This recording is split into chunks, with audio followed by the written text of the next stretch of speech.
Mutual ஃபண்டில் invest செய்வதன் நன்மைகள். அதிக அளவு விருத்தியான சந்தைகளில் இன்வெஸ்டர்ஸ் அவங்க சேமிப்பை முக்கியமா மியூச்சுவல் ஃபண்ட்ல முதலீடு பண்றாங்க. காரணம், அது நிறைய நன்மைகளை கொடுக்குது. இந்தியாவை பொறுத்தவரை பல கார்ப்பரேட்ஸ் பெரிய அளவில் மியூச்சுவல் ஃபண்ட்ல முதலீடு செய்யறாங்க. தனிப்பட்ட வகையில் இன்வெஸ்ட் செய்யும் நபர்கள் இதன் முழு நன்மைகளை அறியாத காரணத்தினால இதுல இன்வெஸ்ட் பண்ண தயங்குறாங்க. நீங்க ஆச்சரியப்படுவீங்க. மியூச்சுவல் ஃபண்ட் இன்வெஸ்டர்களுக்கு ஒரே விதமான நன்மைகளை கொடுக்கக்கூடிய சில வாய்ப்புகள்ல ஒண்ணு. இந்த நன்மைகளை பத்தி விவரமா பேசலாம், சரியா? மியூச்சுவல் ஃபண்ட் தருகிறது வைட் ரேஞ்ச் ஆஃப் ப்ராடக்ட்ஸ், பல அசெட் கிளாஸஸ்களை கவர்ந்து. அவை வெவ்வேறு முதலீட்டு காலத்திற்கு பொருத்தமானவை அல்லது வெவ்வேறு முதலீட்டு தேவைகளுக்கு பொருத்தமானவை. கேஷ் மற்றும் பிக்ஸ்ட் இன்கம் ஃபண்ட்ஸ் நிலையான வருமான வளர்ச்சியை குறைந்த ரிஸ்கில் நாடிச் செல்லும் இன்வெஸ்டர்களுக்காக, அல்லது ஹைபிரிட் ஃபண்ட்ஸ் ஈக்விட்டி மற்றும் பிக்ஸ்ட் இன்கமின் கலப்பு மிதமான அளவு ரிஸ்கில் வளர்ச்சியை நாடிச் செல்லும் இன்வெஸ்டர்களுக்காக, இல்ல ஈக்விட்டிஸ் அதிக ரிஸ்கை ஏற்றுக்கொண்டு நீண்ட காலகட்டத்தில் வளர்ச்சி எதிர்பார்க்கும் இன்வெஸ்டர்களுக்காக. மற்றொரு பெனிஃபிட் ப்ரொஃபஷனல் மேனேஜ்மெண்ட். இதன் முக்கிய பயன் என்னவென்றால், திறமை வாய்ந்த அனுபவம் கொண்ட ப்ரொஃபஷனல்ஸ் உங்கள் பணத்தை நிர்வாகம் செய்கின்றனர். அவர்கள் முடிவு ஆழ்ந்த ஆராய்ச்சியும் திடமான செய்முறைகளையும் அடிப்படையாக கொண்டது. மற்றும் இதற்கு பின் எக்கானமிஸ் ஆஃப் ஸ்கேல் உள்ளது. எல்லோருடைய முதலீட்டு ரொக்கத்தை இணைப்பதனால் ப்ரொஃபஷனல் ஃபண்ட் மேனேஜர்களின் சேவைகளை பெற முடிகிறது. இந்த எக்கானமிஸ் ஆஃப் ஸ்கேல் முதலீட்டு ஆராய்ச்சியின் செலவுகள், வாடிக்கையாளர்களுக்கான சேவைகள் என பணத்தை நிர்வாகம் செய்யும் எல்லா துறைகளிலும் பரவி இருக்கிறது. தனிப்பட்ட முதலீட்டாளருக்கு இது பெரிய செலவாக இருக்கும். மேலும் போர்ட்போலியோ டைவர்சிஃபிகேஷன். இன்வெஸ்டர்ஸ் பல அசெட் கிளாஸஸ் மற்றும் குறிப்பிட்ட அசெட் கிளாஸின் பிரிவுகளில் டைவர்சிஃபை செய்யலாம். பிரபலமான இண்டெக்ஸில் லிஸ்ட் செய்யப்பட்ட ஒவ்வொரு கம்பெனியுடைய ஒரு ஷேர் வாங்குறது தொந்தரவு மட்டுமில்ல, செலவும் அதிகம். மியூச்சுவல் ஃபண்ட் மூலம் செலவை கட்டுப்படுத்த முடியும். ரொம்ப சுலபம் இல்லையா?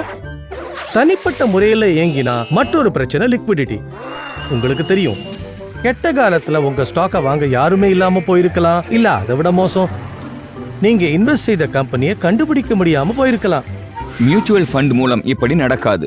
இன்வெஸ்டர்கள் எப்போது ரிடீம் செய்யலாம். அவர்கள் NAV per யூனிட்டில் ஒரு குறிப்பிட்ட நாளில், குறிப்பிட்ட இடைவேளையில் அல்லது க்ளோஷர் சமயத்தில் மியூச்சுவல் ஃபண்ட் ஸ்கீமை பொறுத்து இன்வெஸ்ட் செய்யலாம். மற்ற ட்ரெடிஷனல் சேவிங் ஸ்கீமோடு ஒப்பிடுகையில் மியூச்சுவல் ஃபண்ட் மல்டிபிள் டேக்ஸ் பெனிஃபிட்டை தருகிறது. பெருமையான விஷயம்னு நினைக்கலாம். நீங்க உழைச்சு சம்பாதிச்ச பணத்தை பத்தி பேசிக்கிட்டு இருக்கோம். உங்க பணம் எங்க போறதுன்னு உங்களுக்கு தெரியணும். டடா, மகிழ்ச்சியான செய்தி. மியூச்சுவல் ஃபண்ட்ஸ் எல்லாத்தையும் தெளிவாக வெளிப்படுத்துறது, உங்களுக்கு தகவல் அனுப்புவதை உறுதிப்படுத்துறது. எக்ஸாக்ட்லி. ஒவ்வொரு மியூச்சுவல் ஃபண்டிற்கும் நோக்கம் மற்றும் பர்ஃபார்மன்ஸ் ட்ராக் ரெக்கார்ட்ஸ் உள்ளது. குறிப்பிட்ட இடைவெளியில் முதலீட்டாளர்கள் பல ஸ்கீமோடு சுலபமாக ஒப்பிட இது வெளிப்படுத்தப்படுகிறது. தினந்தோறும் NAV per யூனிட் விளம்பரம் செய்யப்படுகிறது. முடிவில் குறிப்பிட்ட இடைவேளையில் வெளிப்படுத்தப்படும் ஸ்கீமின் போர்ட்ஃபோலியோ மூலம் வெவ்வேறு பத்திரங்களில் செலவின % தரப்படுகிறது. உதாரணமாக, முதலீட்டு தொகையளவு, மார்க்கெட் வேல்யூ, ஸ்கீமின் செலவு விவரம் மற்றும் போர்ட்ஃபோலியோ வேல்யூவின் செலவின %.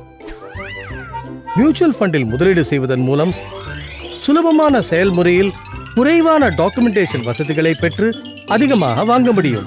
இன்வெஸ்ட்மெண்ட் செயல்முறைகளை சுலபமாக்க முடியும். பயன்கள் தொடர்கின்றன. முதலீட்டாளர்கள் ரெகுலேட்டரி கம்ஃபர்ட்டை பெறுகின்றனர். ஏனென்றால் securities and exchange board of India mutual ஃபண்டின் காரிய திறனிற்காக கடுமையான தணிக்கைகள் மற்றும் அறிக்கைகளை விதித்திருக்கின்றனர். ஆக மியூச்சுவல் ஃபண்டில் முதலீடு செய்வதனால் ஏராளமான நன்மைகளை பெறலாம். இண்டிவிஜுவலாக இருந்தாலும் சரி, கார்ப்பரேட்டாக இருந்தாலும் சரி, பிரச்சனை இல்லை. முந்துங்கள், துவங்குங்கள். இந்த வீடியோவை பார்த்து மகிழ்ச்சி அடைஞ்சிருப்பீங்க நம்புறோம். இன்னும் பாருங்க, பல இன்வெஸ்டிங் கான்செப்டை நீங்க கத்துக்க நாங்க உதவி செய்யறோம். உங்க அபிப்பிராயத்தை எங்களுக்கு editor@templeton.com தெரிவிக்கலாம். மியூச்சுவல் ஃபண்ட் முதலீடுகள் சந்தை அபாயங்களுக்கு உட்பட்டவை. திட்டம் சார்ந்த ஆவணங்களை கவனமாக படிக்கவும்.